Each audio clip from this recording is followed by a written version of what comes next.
Hello, everyone, and welcome. My name is Sean, and here's another episode of the top car news that has gone on recently, especially during this holiday season with Christmas just happening and New Year's coming up. And there have been a lot of interesting and crazy things that have gone on in the automotive world. And we're going to start and dive into probably the biggest and most surprising piece of news that has hit the automotive industry. So, as we know from recent news, Nissan has been struggling. We have seen rumors that the company has 12 to 14 months of cash left. We've also seen rumors that they were shopping around to either sell off assets or have a merger. And it looks like Honda and Nissan will have a merger. And this prospective merger could create the world's the third largest automotive group just based off vehicle sales alone. And this just comes at a time where multiple companies are, looking at ways to, you know, mitigate increased competition, especially that coming from China. And how are they going to develop new cars to meet the ever changing regulations in key markets? Now, it's going to be interesting to see what happens. And it should be noted that the Japanese government is very supportive of this merger. And it seems that they are basically helping Honda out, and we'll learn more about those details later. But what we can see so far is that this is still in the early stages, but this merger is likely to happen. And the earliest that this merger could be complete is probably late 2026, maybe early 2027. And Honda will likely have more control. It sounds like they will have control of the board, and they will be able to appoint board members for this proposed merged company. We don't know what it could be called. It could be Honda Nissan Motors. We also don't know what brands will survive out of this. I was speaking with some friends, and we were wondering what could happen to certain brands. For example, Honda and Nissan, obviously both those brands directly compete with each other. They're mainstream brands, and they have some moderately successful vehicles, obviously, that sell very well, such as Honda's CR-V is one of the top selling crossover vehicles in that segment. The Civic has been a long-standing, nameplate that has sold very well in that compact car segment. And Nissan also has some, brands and model lines that sell very well too. The thing though that we were wondering about, what will happen with their luxury lines, such as Acura and Infiniti? Infiniti, which has really suffered a lot, and their sales have, continually declined over the years. And there have been many articles and automotive journalists and YouTube personalities that have speculated that Infiniti could, die off in the near future. And I wonder, will this merger be the final, nail in Infiniti's coffin? Because there really is no need for two luxury brands like Acura and Infiniti to exist in that future more merged portfolio, because they're both very similar, and neither brand is really a top tier global brand that would compete with, say, Lexus or the German brands. So I could see a situation where maybe Infiniti dies, or maybe Acura dies, or they could try and reorganize in such a way where one brand is truly a global luxury brand that will compete with Lexus, that will compete with Mercedes-Benz or BMW.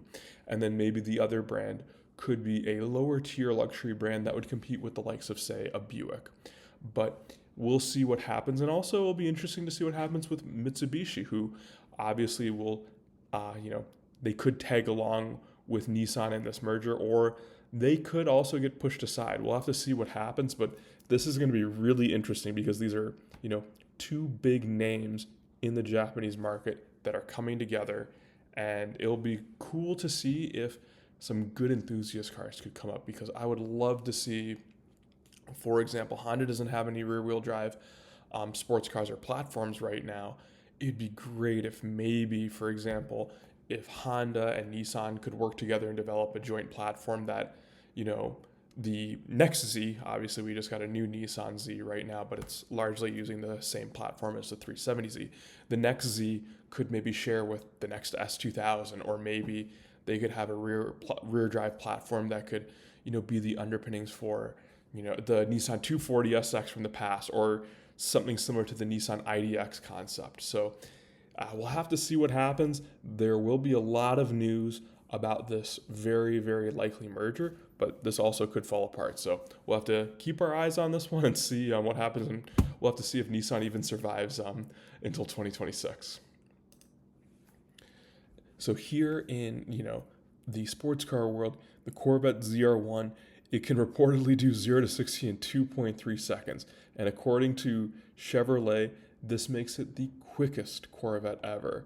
And that record was held by the hybrid or electrified Chevrolet Corvette E-Ray, which had a listed 0 to 60 time in 2.5 seconds.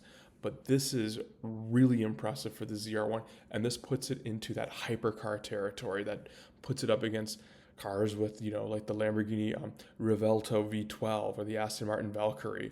So this is a really impressive, statistic for the ZR1. But it'll be interesting to see what happens when the ZR1 gets into the hands of journalists. How easily are they able to replicate that time, and also what would the potential next Corvette trim do?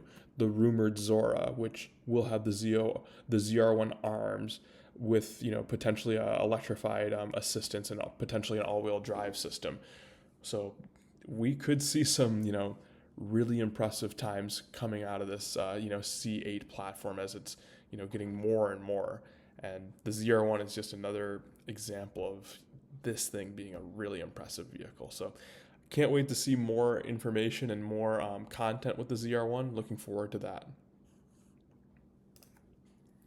So back to Honda, it was interesting because they actually announced that they are, going to have plans for a dedicated facility for next generation hydrogen technology, and they're going to begin operations in Q1 2028, and they're really, hedging their bets and pushing for next generation hydrogen fuel cell technology. And it's really interesting because it sounds like the Japanese government, once again, is also very supportive of this, and they will sell these vehicles here in the States, probably in limited quantities. The problem is the infrastructure for hydrogen vehicles is essentially non-existent here. And while that is an issue, I do have to look at how electric vehicles were.